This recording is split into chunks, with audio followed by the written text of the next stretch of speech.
మొదటి అధ్యాయం మొదటి 3 వచనం ప్రయత్నిస్తున్నాను. యాకోబు రాసిన పత్రిక మొదటి అధ్యాయం మొదటి 3 వచనం. దేవుని యొక్కయు ప్రభువైన యేసుక్రీస్తు యొక్కయు దాసుడైన యాకోబు అన్య దేశములయందు చెదరియున్న 12 గోత్రముల వారికి శుభమని చెప్పి వ్రాయినది. నా సహోదరులారా, మీ విశ్వాసమునకు కలుగు పరీక్ష ఓర్పును పుట్టించినని ఎరిగి మీరు నానా విధములైన శోధనలలో పడినప్పుడు అది మహదానందమని ఎంచుకొనుడి.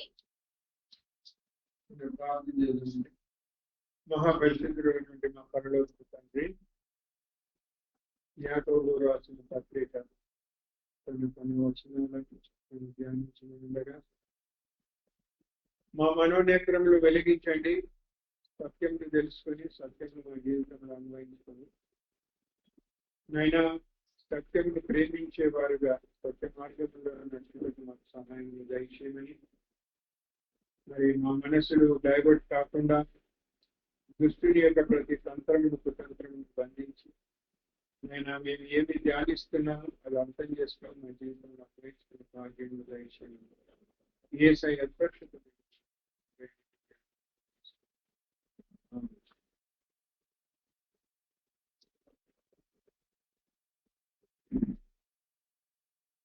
ఎవరో ఏమి చెప్పలేదు, అందుకే నేను డిసైడ్ చేశాను.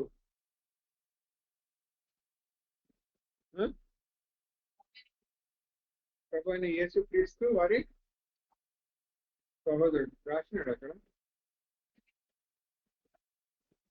చెప్పాను,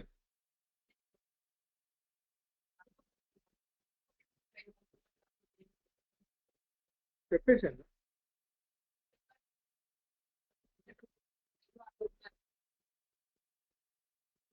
ఎప్పుడు చెప్పు?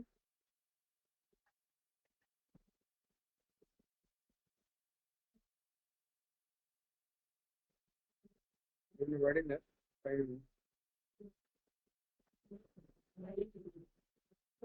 ఎవరికైనా దెబ్బ తగిలిందా?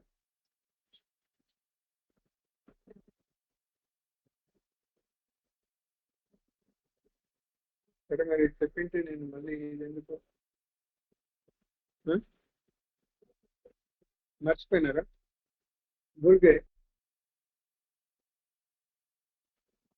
ఇంకా బైబిల్ ఇవాళ చెప్పేసి ముగించేసి ఇంకా మెసేజ్లే అన్ని మెసేజ్లే బాగుంటాయి. ఎందుకంటే కొన్ని అంత మిక్స్చర్ ఉంటుంది, కారం కారం తీయగా చాక్లెట్. మీకు తగినను ఆఖరి అధ్యాయం ఎహెచ్కేలు గ్రంథము ఆఖరి అధ్యాయం. అంటే ఎన్నో అధ్యాయం?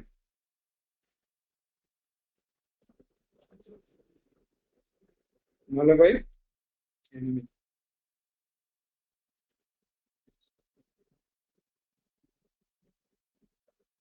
38 చదవండి ఆఖరి వరకు. 30 నుండి 35 వరకు.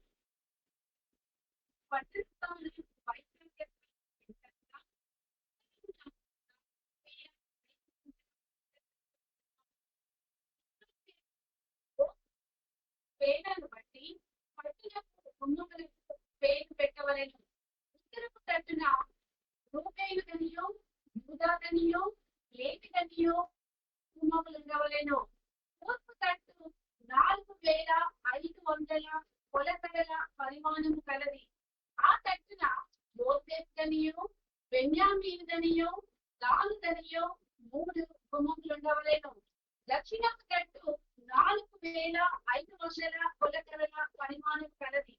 ఆ తట్టున షిమ్యోనుదనియో ఇశ్శాఖారుదనియో జెబూలూనుదనియో 3 గుమ్మములు ఉండవలెను. పడమటి తట్టు 4,500 కొలతగల పరిమాణము కలది. ఆ తట్టున గాదుదనియో అషేరుదనియో నఫ్తాలుదనియో 3 గుమ్మములు ఉండవలెను. దాని పరిమాణము 18,000 కొలతగల పరిమాణము. యెహోవా ఇందు స్థలమని నాటి నుండి ఆ పట్టణముల పేరు.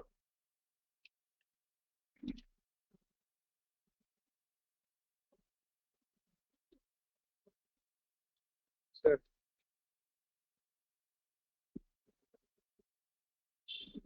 ఇది యెహెజ్కేలు చూసిన దర్శనంలో ఆఖరి భాగం. యెహెజ్కేలు ప్రవక్త అంటే జనరల్ గా అందరికి అర్థమయ్యేటట్టు చెప్తాను. తాను 25వ సంవత్సరమున అంటే 25 ఆయన వయసు సమయంలో బబులోనుకు ఖైదుగా తీసుకొని పోబడ్డాడు. ఖైదీగా చెరసాలలోకి తీసుకొని పోబడ్డాడు. అక్కడ అతనికి దర్శనం కలిగింది. ఉండేదేమో బబులోన్లో చెరసాలలో, కానీ ఆయన ఆ చెరసాలలో ఉన్నప్పటికీ ఆత్మలో యెరూషలేంలో ఉన్నాడు. तुम्हारा ये क्यों आने एफसीएन आने तुम्हारा पता नहीं रहता, ऑन रहता कभी ऑफ रहता है. సో యెరూషలేమునకు ఆయన ఖైదీగా తీసుకొని పోబడ్డాడు. ఆ ఖైదులో అందరూ కూడా మరి అవస్థ పడుతున్న సమయంలో ఆయన మాత్రము తనకు దేవునికి ఉన్న సంబంధంను బట్టి ఆత్మలో యెరూషలేముకు వచ్చాడు. యెరూషలేము గురించి అనేక దర్శనాలు దేవుడు అతనికి చూపించాడు ఆత్మలో. అంటే శరీరము బబులోనులో ఉంది, ఆత్మ మాత్రము సమస్త దర్శనాలను చూస్తాం.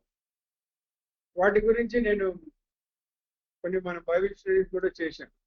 అయితే ఇది ఆఖరిది, దీని గురించి చెప్పాలి. ఏంటి అంటే ఇప్పుడు చదవబడిన వాక్యంలో ఇది యెరూషలేము పట్టణం గురించి ఆయన చూసిన దర్శనం. ఏ పట్టణం గురించి? యెరూషలేము పట్టణం. యెరూషలేము పట్టణంలో ప్రాముఖ్యత ఏంటి అంటే అది దేవుని పట్టణం ఒకటి, దానిలో మందిరము కూడా ఉంది. ఏమిటంటే దేవుని పట్టణము, దేవుని యొక్క మందిరం. మందిరము ఆయన మందిరములో ఉండడం ద్వారా ఆయన సహవాసం చేస్తున్నాడు. పట్టణంలో ఉండడం ద్వారా ఆయన రాజ్యం చేస్తున్నాడు. వాటిని అర్థం పెట్టు. అంటే పట్టణమునకు ఆయన రాజు, మందిరములో ఆయన ప్రభు.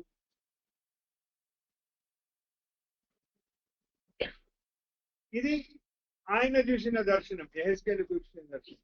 మరి యెహెజ్కేలు చూసిన దర్శనం కదండి, ఇది మనకెట్లా వర్తిస్తుంది అంటే మనం ఒకటి జ్ఞాపకం పెట్టుకోవాలి. ఏంటి అంటే సంఘము నూతన యెరూషలేము. సంఘం ఎవరు? నూతన యెరూషలేము. కాబట్టి నూతన యెరూషలేము ఏ విధంగా ఉంటుంది, ఏ విధంగా ఉండాలి, లేకపోతే నూతన యెరూషలేముగా మార్చబడబోయే సంఘము భూమి మీద ఏ విధంగా ఉండాలి, అర్థమవుతుందా? ఇప్పుడు రేపు ఆ బిడ్డకు ఆపరేషన్ ఉంది. ఎవరికి? సాత్విక్. రేపు జరగబోవు ఆపరేషన్ కి ఇవాళ ఆ అబ్బాయికి ఎలా ఉండాలి? ఎలా ఉండాలి పద్మ? ఫాస్టింగ్ ఉండాలి. అదేవిధంగా నూతన యెరూషలేముగా రూపాంతరము చెందబోవు ఈ లోకములో ఉండే సార్వత్రిక సంఘము, దాంట్లో మనం కూడా ఒక భాగం కాబట్టి ఈ లోకములో ఈ సంఘము ఏ విధంగా ఉండాలి, అది ఇంపార్టెంట్.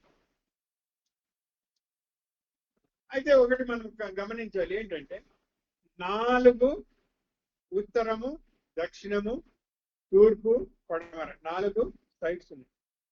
ప్రతి సైడ్ లో కూడా 3 గేట్లు ఉన్నాయంట. 3 ద్వారాలు ఉన్నదా, గేట్ అని ఉందా?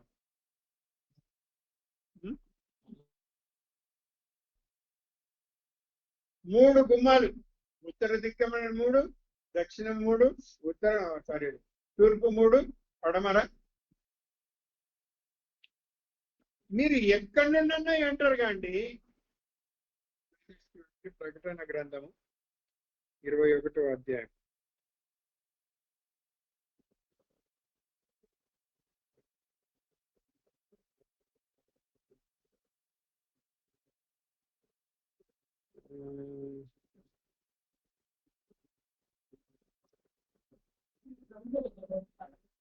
ఏమైనా 13లో? కాదు, అక్కడ రోడ్ బంగారు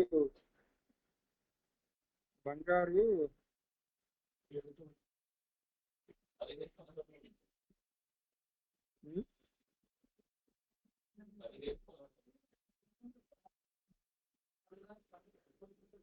21. దాని 12 ముత్యములు ఒక్కొక్క ముత్యముతో కట్టబడి ఉన్నది. పట్టణము రాజవీధి శుద్ధ సువర్ణమయమై స్వచ్ఛమైన స్ఫటికమును పోలి ఉన్నది.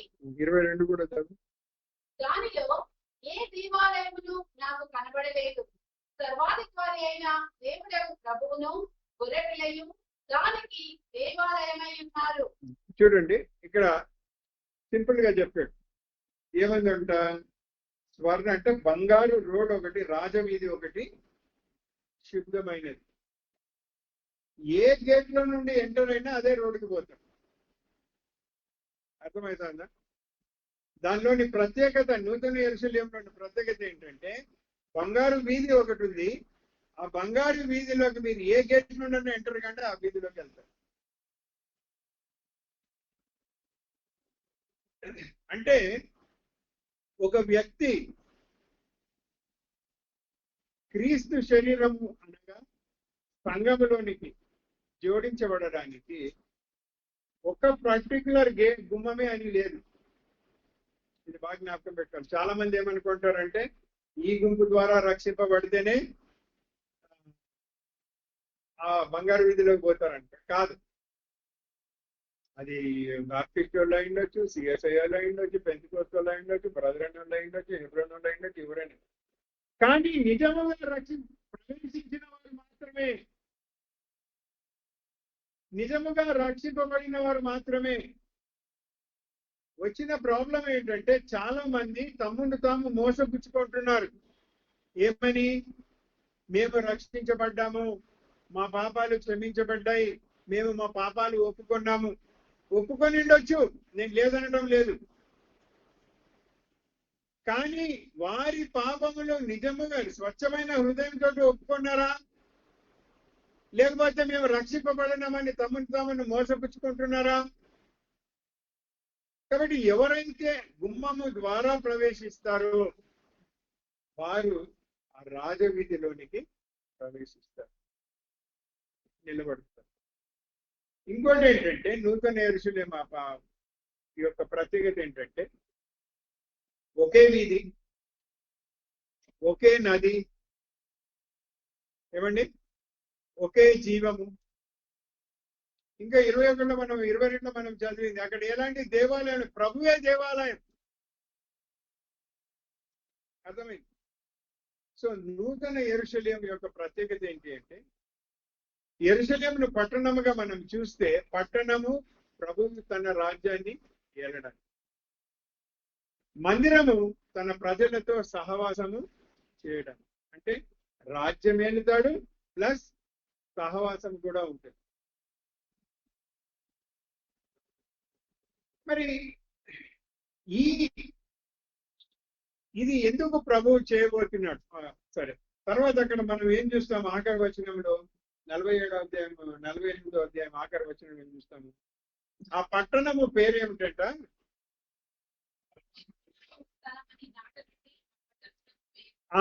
యెహోవా స్థలము, లేకపోతే ఉండు స్థలము అని దానికి పేరు పెట్టబడిందంట.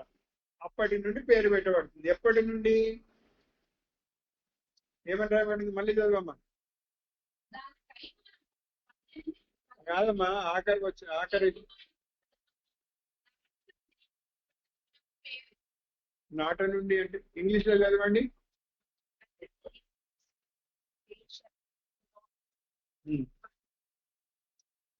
ఎప్పుడైతే ఆ పట్టణము స్థాపించబడుతుందో ఆనాటి నుండి దానికి పేరు ఏంటంట, యెహోవా ఉండు స్థలం. యెహోవా ఉండు స్థలం ఏమైనా నేను మందిరమే. యెహోవా షమ్మ. యెహోవా షమ్మ అంటే ఉన్నవాడు. యెహోవా షమ్మ ఇచ్చట ఉన్నవాడు అని మనం పాట పాడతాం కదా. సో యెహోవా అంటే అర్థమేంటి? ఉన్నవాడని వాడు.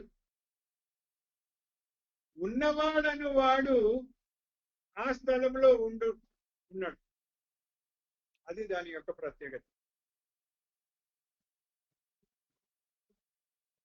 సో మనం తెలుసుకోవాల్సింది ఏంటంటే అది భవిష్యత్తులో పోతుంది. ప్రస్తుత కాలంలో దానికి అనుగుణంగా మనము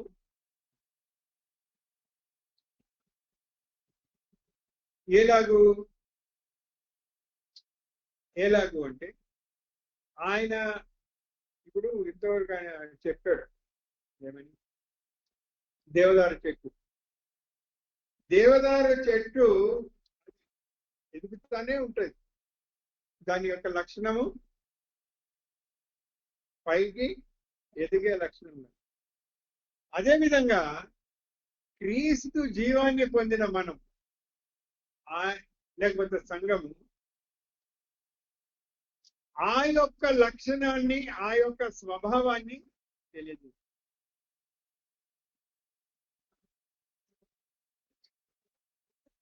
ఈ కాలంలో ఎట్లా ఉందంటే చాలా మంది అంటే సంఘాలలో ఇంతవరకు అయితే మనకి జరగలేదు, భవిష్యత్తులో నేనేం చెప్పలేను. చాలా మటుకు పాలిటిక్స్ ఉంటాయి. డబ్బులు ఏం చేస్తారు, అకౌంటబిలిటీ ఉండదు.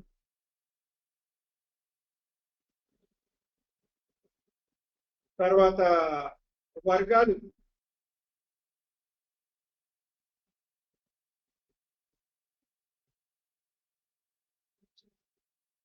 ఎలక్షన్స్, ఇవన్నీ ఉంటాయి.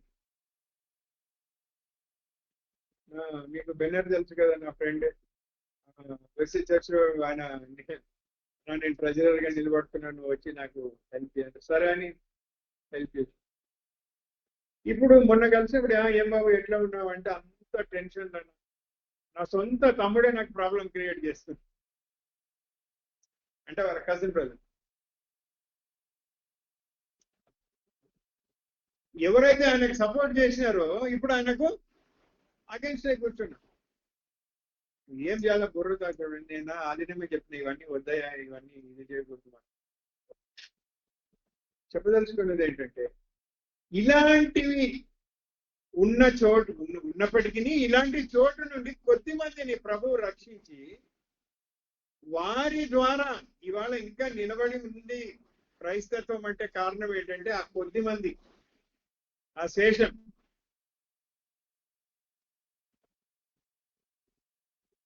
కాబట్టి స్థానిక సంఘంగా విశ్వాసుడైన మనం భవిష్యత్తులో దేవుడు ఉండబోతున్నాడు కాబట్టి, యెహోవా షమ్మగా ఉండబోతున్నాడు కాబట్టి అదే షమ్మతనముని మనం ఇప్పుడు అనుభవించాం. ఉన్నాడా ప్రభు ఉన్నాడా? ఒకవేళ నేను చెప్పినవన్నీ అంటే గ్రూపిజమ్స్ కానీ, వర్గాలు కానీ, డబ్బు లెక్కలేకపోవడం కానీ, లేకపోతే పాలిటిక్స్ చేయడం కానీ, ఇంకా ప్రభు ఉండడు అక్కడ. ఏమన్నాడు ప్రకటన గ్రంథంలో? ఇదిగో గుమ్మం దగ్గర నిలబడి నేను. ఎక్కడి నుండి? గుమ్మం బయటనే లోపల? బయట ఉన్నాడు. ప్రభు ఎక్కడ ఉండాలా? మళ్ళీ బయట ఎట్లా పోయాడు? బయట ఎందుకు పోయాడు? బయట ఎట్లా పోయాడు? ఎవరు పంపించారు? ప్రభా నువ్వు ఇంతవరకు ఇక్కడ ఉన్నావు కదా, మేము కొన్ని మాకు డిస్కస్ చేసుకోవాలి, రాజకీయాలు చేసుకోవాలి. మేమంతా ఒక గుంపు. దెబ్బలు పడతాట్లే. మేమంతా ఒక గుంపు, మేము ఒక పార్టీని సిద్ధం చేసుకుంటున్నాము. ఎదుట వాళ్ళు ఇంకొక గుంపు ఉన్నారు, వాళ్ళని మేము గెలవాలా? కాబట్టి నువ్వు కొంచెం బయటికి పో, పంపించాం ప్రభువుని బయటికి. కాబట్టి ఇలాంటివి ఉంటే అక్కడ ఉంటే యెహోవా షమ్మా లేడు కాబట్టి, యెహోవా షమ్మాగా ఉండడు కాబట్టి నూతన యెరూషలేములో మనకు స్థానము. మనం నూతన యెరూషలేముగా మార్చబడం సింపుల్ గా.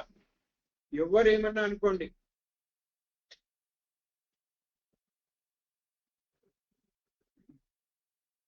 కాబట్టి ఇహలోకములో సంఘము క్రీస్తు యొక్క ప్రేమను, క్రీస్తు యొక్క వెలుగును, క్రీస్తు యొక్క జీవాన్ని ప్రకటించేదిగా ఉంటే ఇప్పుడు మాత్రమే నూతన యెరూషలేములో ఇది జరుగుతుంది. బంగారు వీధుల్లో నడుస్తుంది. దేవుడు అక్కడ ఉంటాడు. ఆయన మందిరముగా మనం ఉండి ఆయన మనతో సహవాసం చేస్తాడు. ఆయన మనకు రాజుగా ఉండి మన మీద. ఈ లోకంలో ఇప్పుడు మనం ఆయన రాజ్యం ఏలనీయకపోతే, రాజ్యం ఏలడం అంటే అర్థం ఏంటి? రాజ్యం ఏలనీయడం? రూల్ అంటే వాట్ డస్ రూల్ మీన్? ఆయన మాట వినకపోతే, లేక ఆయన అధికారానికి లోపడకపోవడం. ఇప్పుడు ఎవరు ఎగ్జాంపుల్ తీసుకోవాలా? ఫ్రెష్ అని తీసుకుందాం. నువ్వు వెళ్ళిపోతున్నావు కదా అమెరికాకి. ఇప్పుడు ఆమె పోవాలి. ఆమె పోవడం ప్రభు యొక్క అనుమతి ఉందా లేదా? మనమందరం ప్రార్థన చేస్తుంటున్నాం. అనుమతి ఉంటే వెళ్తుంది. ప్రభా నువ్వు దావి తాళం చేయి, నువ్వు ద్వారాలు తెరిస్తే వెళ్తుంది. కొంతమంది ఏం చేస్తారు? వెళ్ళాలి అని వెళ్తారు. ఏమంటారు అది? జిది అంటారు కదా. వెళ్ళాలి.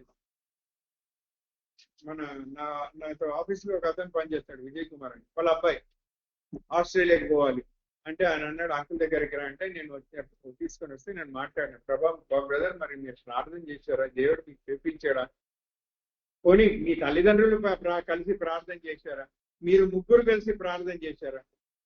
లేదు అంకుల్ అక్కడ ఇట్లా అవుతుంది, అట్లా అవుతుంది, ఇట్లా అవుతుంది, ఎన్నెన్నో కదా. నేను అన్న అంత బాగుంది, చూడడానికి అంత బాగుంటుంది బాబు, రేపు దెబ్బతింటే ఎట్లా?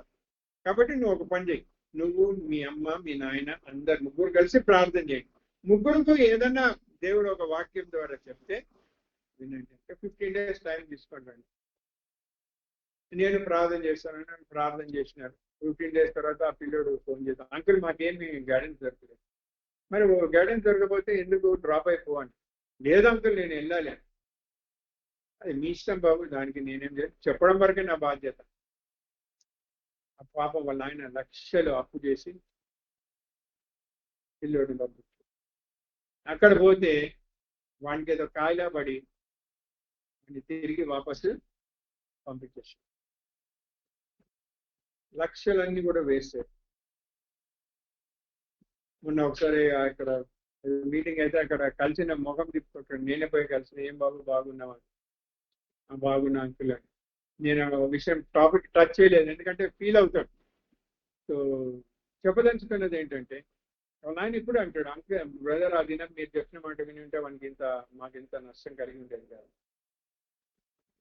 సో చెప్పదలుచుకున్నది ఏంటంటే ఆయన యొక్క అధికారం కింద ఉంటే మనము ఆయనను అడుగుతాం, ప్రభా ఇది చేయమంటావా? లేకపోతే నాకు ఇది చేయాలి అని ఉంది, నన్ను చేయమంటావా?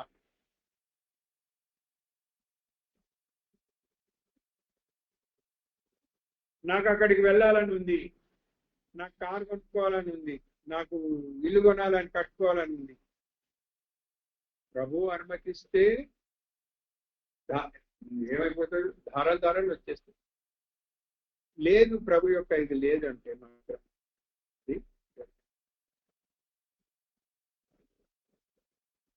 శ్రీను షాప్ పెట్టాలనుకోండి,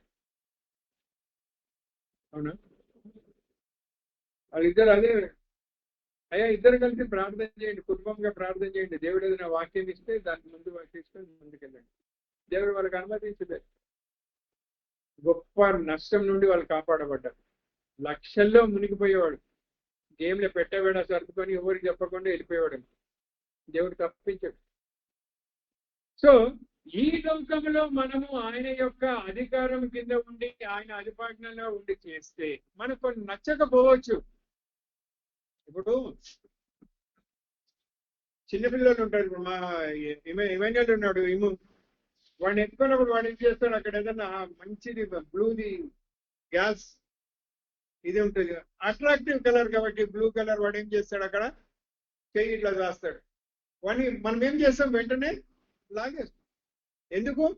మనకు తెలుసు అక్కడ ఆపద ఉందని, కానీ వానికి తెలియదు కదా, రేపేమవుతుందో మనకు తెలియదు, ఆ బిల్డింగ్ వెనకాల ఏముందో మనకు తెలియదు, కలలు కంటాం మనం. కాబట్టి ఈ లోకంలోనే, అందుకే కుటుంబంగా తల్లిదండ్రులు పిల్లలు కలిసి ప్రార్థన చేసినట్టు దేవుడు చూపిస్తాడు. అవునా కాదు? అలా కుటుంబం చేస్తే సంఘం కూడా చేస్తుంది. ఒకసారి బ్రదర్ అన్నాడు, బ్రదర్ మన దగ్గర ఇంత డబ్బు ఉంది కదా, మనం ఒక ల్యాండ్ కొంటే మనకి ఏ ప్రాబ్లం ఉండదు కదా. బైబిల్లో ఎక్కడ కూడా ల్యాండ్ కొని సంఘాలు కట్టినట్టు లేదు. నూతన నిబంధనలు, పాత నిబంధనలు ఉండొచ్చు, నూతన నిబంధనలో సంఘాలలో ఎక్కడ కూడా డబ్బు కొని ల్యాండ్ కొని కట్టినట్టు ఎక్కడ లేదు. వాళ్ళు ఇంటింట కూడి, అంటే అర్థం ఏంటంటే ఉన్నన్ని దినాలు ఒక దగ్గర ఉన్నారు, ఇంకో దగ్గర. అందుకే నేను అన్న బ్రదర్ వద్దు బ్రదర్ అని. దేవుని ఏర్పాటు కాదు, దేవుని క్రమంలో లేదు. ఎవరైనా చూడండి ఎలా గలాటలు అవుతున్నాయి. మళ్ళీ ఆదివారం పూట అందరూ బల్ల చుట్టూ కూడుకొని ప్రభువా అని ఆరాధిస్తారు, అది చేస్తారు, ఇది చేస్తారు, బల్లలో పాలు పొందుతారు, బయటకు వచ్చి తన్నుకుంటారు. అది అంటే నేను చెప్పదలుచుకున్నది ఏంటంటే, ఒకరిని నిందించడం కాదు, నూతన యెరూషలేము ఏ విధంగా ఉంది, ఆ విధంగా ఇహలోకంలో సంఘం ఉండాలి, లేకపోతే స్థానిక సంఘాలు ఉండాలి. ఇది బాగా జ్ఞాపకం. అంతే నేను చెప్పదలుచుకున్నది, వేరే అలా ఉంటే అప్పుడు ప్రభు మనకు, ఇప్పుడు రెండు ఉన్నాయండి ఇక్కడ. నేనేం చెప్పాను, ఒకటేమో ప్రభువుగా ఉంటాడు, రెండవది రాజుగా ఉంటాడు. ప్రభువుగా ఉన్నప్పుడు ఏమవుతుంది అంటే, ఇది ఒక్కటి చెప్పి ముగించేస్తాను. ప్రభువుగా ఉన్నప్పుడు ఏమవుతుంది అంటే, అతనికి మనకు ఒక సంబంధం ఉంటుంది. అతనిలోనిది నాలోనికి వస్తుంది, నాలోనిది అతనిలోకి వెళ్తుంది. మ్యూచువల్.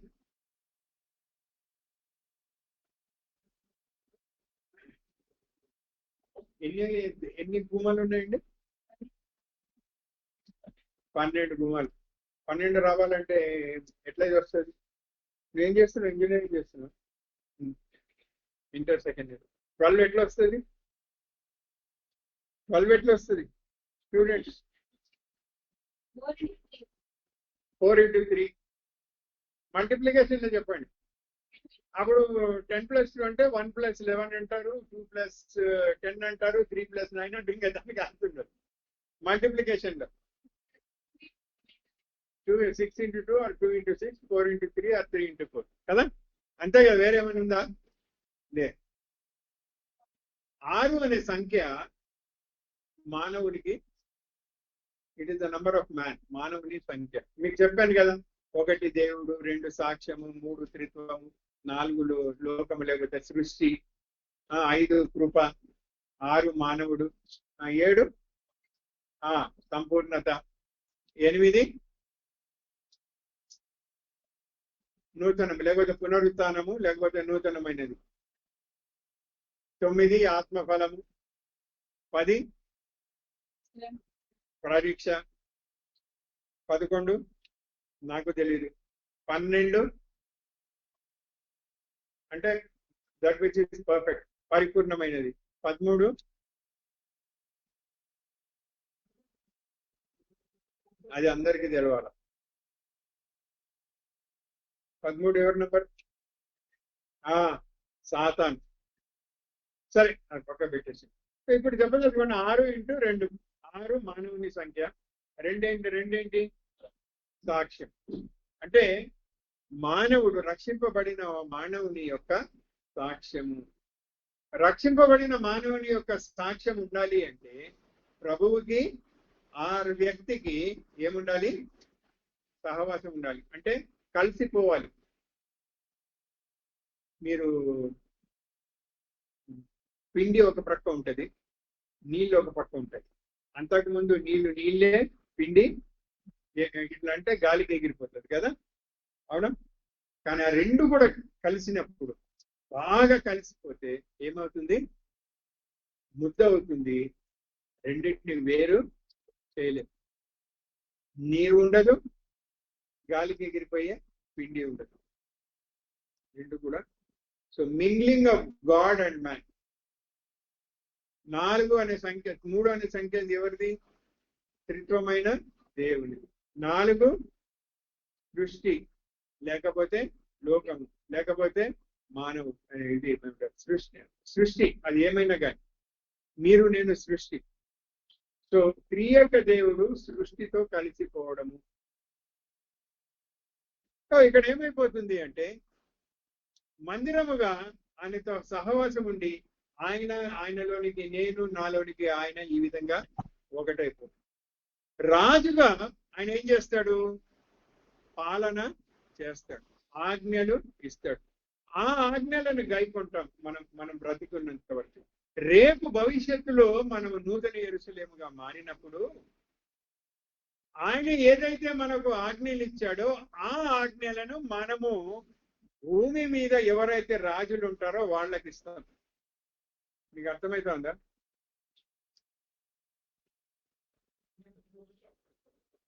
సింపుల్ గా ఒక మాట చెప్తా. టీచర్ ట్రైనింగ్ చేస్తారు, అవునా? టీచర్ ట్రైనింగ్ చేసిన వాళ్లకు ఎవరో బోధిస్తారు కదా. ఆ బోధన వీళ్ళేం చేస్తారు? పిల్లలకి సింపుల్ గా అదే. ఇవాళ మనము ఆయన యొక్క అధికారం కింద ఉంటే, లేకపోతే రాజధికత్వం కింద ఉంటే, మనకు ఆయన భూమి, ఆయన వచ్చి తన రాజ్యాన్ని స్థాపించినప్పుడు ఇప్పుడు మన మీద మనకు చాలా మంది మన మీద ఉన్నారు కదా రాజు. ఆ దినము రాజులు అనే వాళ్ళకు మనం ఆజ్ఞలు ఇస్తాం. ఇట్లా చేయండి, ఇట్లా చేయండి, ఇట్లా చేయండి. సింపుల్ గా చెప్పాలి అంటే ప్రైమ్ మినిస్టర్ ఉన్నాడు అనుకోండి. ప్రైమ్ మినిస్టర్కి ఒక పిఏ ఉంటాడు, అవునా? ఇప్పుడు ఆంధ్రప్రదేశ్ కానీ లేకపోతే Telangana chief minister prime minister దగ్గర పోయినాడు. ఎవరిని కలవాలి? ఫస్ట్ పిఏ ఏది చెప్తే మీరు అక్కడ వేచి ఉండండి అని పిఏ అంటాడు. చీఫ్ మినిస్టర్ కదా నేను స్వాతి మాలివాది కాదా, చీఫ్ మినిస్టర్ నేను అయినా కూడా. కాబట్టి పిఏకు డైరెక్షన్ ఇచ్చింది ఎవరు? పిఏ ఏమంటాడు? ఆయన ఎట్లా చెప్తే అట్లా.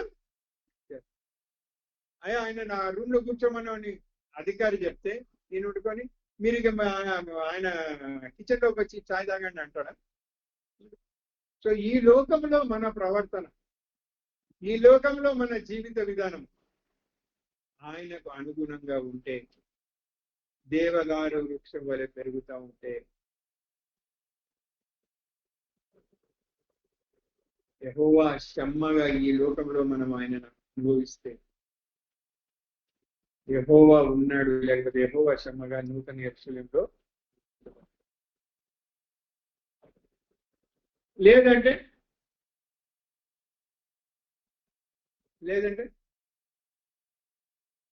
లేదు. ఇప్పుడు సింపుల్ గా 10th క్లాస్ ఎగ్జామ్స్, తల్లిదండ్రులు బాగా నేర్చుకో, బాగా రాయి, రాసిద్దే రాయి, 10 సార్లు రాయి. ఎన్నిసార్లు రాయాలా? మేము అనేవాళ్ళం చిన్నప్పుడు, ఎన్నిసార్లు రాయాలని పరీక్ష దగ్గర పోతే ఏమి రాయలేకపోయింది. అదే ఇక్కడ 10 సార్లు రాస్తే అక్కడ ఒకసారైనా వచ్చేది కదా. అదేవిధంగా ఈ లోక యాత్రలో కూడా మనం ప్రభు యొక్క అధికారులు, ప్రభా నా చిత్తం కాదు. నిజంగా యేసు ప్రభు ఆ దినం గెత్సెమనీ తోటలో ఆయనకు తెలుసు ప్రాణం పోతుంది, నన్ను కొడతాడు, కొరడాలతో కొడతారు, వీపు చిట్లుతుంది, తల మీద ముళ్ళ కిరీటం పెడతారు, నన్ను తంతారు, ఇన్ని జరగబోతున్నాయని తెలిసి ఏమన్నాడు? నీ చిత్తమైతే ఇది తొలగించు, లేకపోతే నీ చిత్తమే సిద్ధించును. మన జీవితాలలో కూడా అదే ఉంది. ముఖ్యంగా యవనస్తులు తాము చేసే ఉద్యోగాల విషయంలో కానీ, చదువుల విషయంలో కానీ, పెళ్లిళ్ళ విషయంలో కానీ చాలా మంది ఇవాళ మేము అది అనుకున్నాం, ఇది అనుకున్నాం, ఇట్లా చేసినామని అన్ని కూడా నాశనం. వద్దు. అట్లా కాకుండా ఉండడానికి దేవుడు కూడా ఒక మార్గం ఏర్పాటు చేశాడు కదా. అందుకే మనం అందరం ఒక కుటుంబంగా ఏం చేస్తాం? అంటే సాధారణంగా కుటుంబంలో ఏమవుతుంది? ఇప్పుడు బిడ్డకు బాగాలేదనుకోండి, జ్వరం వచ్చింది, తల్లి వండుకొని ఆ డాక్టర్ దగ్గరికి పోదాం, తండ్రి వండుకొని ఈ డాక్టర్ దగ్గర పోదాం, అన్నం వండుకొని ఆ డాక్టర్ దగ్గర, అట్లా చేస్తారా? అందరు కలిసి కట్టుకొని బిడ్డని ఎక్కడికి తీసుకుపోవాలి, ఎట్లా తీసుకుపోవాలి, అందరు కలిసి మాట్లాడుకుంటారు కదా. ఇప్పుడు వీళ్ళిద్దరు ఢిల్లీకి పోవాలి, పార్వతి సిస్టర్ మీరు ఫ్లైట్లో పోండి, ఈమెమో నేను ట్రైన్లో పోతా, ఆయన మనం కార్లో పోదాం, అట్లా అన్నారు కదా. అందరు కలిసి ఒక డెసిషన్కి వస్తారు. సంఘంలో కూడా ఏదైనా కానీ ఒక డెసిషన్ తీసుకునేటప్పుడు అందరూ ఏకీభవించి ప్రార్థించారు. అంటే ప్రభు ఏమన్నాడు? ఈ లోకంలో మీరు ఏకీభవించి దేనిని బంధిస్తారో అది బంధించబడు, దేనిని విడుదల చేస్తారో అది బంధించబడు. సంఘం ఆ విధంగా ఫంక్షన్ అవుతాయి. ఈ లోకంలో నూతన యెరూషలేముగా అది మార్చబడినప్పుడు ప్రకటన గ్రంథం 21:21లో ఏం చెప్పబడింది అవన్నీ కూడా మనము అనుభవిస్తాం ప్రాక్టికల్ గా. ఇప్పుడు కొంచెం కష్టమే. ఇప్పుడు ఇల్లు కడుతున్నాం, గోడకు సిమెంట్ కట్టినారు, సిమెంట్ అంతా వేసి పెట్టినారు, నెక్స్ట్ డే ఏం చేయాలి? క్లీనింగ్ తర్వాత క్యూరింగ్ చేయాలి. ఎవరు చేస్తారు? అది అవసరమా? ఇట్లా అన్నోళ్ళు రేపు అక్కడ పోయి ఉన్నప్పుడు గోడ వాళ్ళ మీద పడుతుంది, తల వగదు. చెప్పదలుచుకునేది ఏంటండి, ఈ లోకంలో దేవుడు మనకిచ్చిన ఒక అవకాశం. ఎవరేమనుకున్నా పర్వాలేదు, ఎవరేమనుకున్నామని కూడా పర్వాలేదు.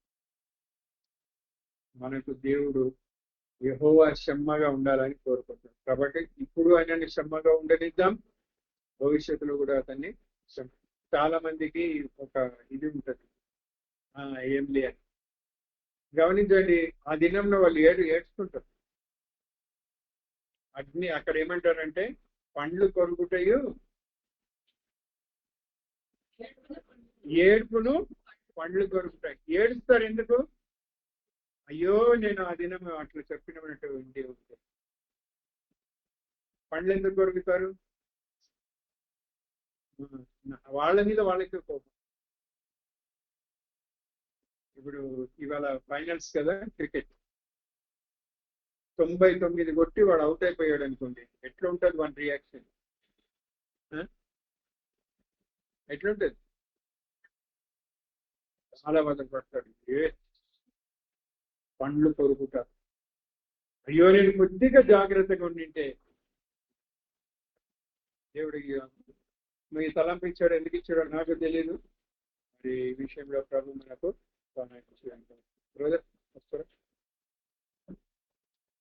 ఒక 1వ తారీఖు ఎలక్షన్స్ ఉన్నాయి, దాని గురించి ప్రార్థన చేయండి. రేపు ప్రేమ్ సాత్విక్ ఆపరేషన్ ఉంది, దాని గురించి ప్రార్థన చేయండి. అపర్ణ వాళ్ళు ఇవాళ రాత్రి ప్రయాణం వెళ్తున్నారు, వాళ్ళ గురించి ప్రార్థన. ఈ 3 విషయాలు దయచేసి ముగ్గురు ప్రార్థన చేయండి. తొందరగా ఒక్కొక్కరు ఈ విషయం ప్రార్థన చేసి అందరూ ఐక్యతతో ప్రార్థన చేయాలి. అప్పుడు నేను ఇంతవరకు చెప్పాను కదా.